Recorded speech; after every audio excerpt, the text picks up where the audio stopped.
যশোরের শার্শা উপজেলার নিজামপুর ইউনিয়নের গোড়পাড়া এলাকার বড়বাড়ি লাইকার বিল ১৫ বছর আগেও ১৫ একর এ জলাশয়ে মাছ চাষ করতেন গ্রামের ৩৮ জন মৎস্যজীবী।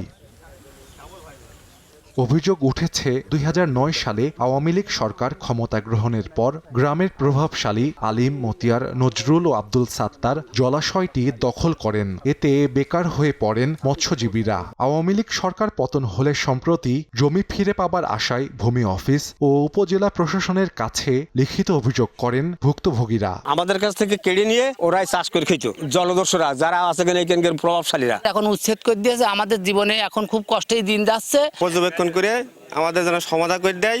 তবে দখলদারদের দাবি তারা জমির মালিক হয়েছেন ক্রয় সূত্রে। কাগজ দেখলে বোঝা যাবে, কাগজের উপর আমি কোনো কথা বলতে পারবো না। ৮০ সাল থেকে আমাদের সবকিছু দলিল আছে। সংশ্লিষ্ট ভূমি অফিস বলছে জমিটি বিল শ্রেণীভুক্ত, শীঘ্রই দখলমুক্ত করে সরকারি জমি উদ্ধারের আশ্বাস সংশ্লিষ্ট কর্মকর্তার।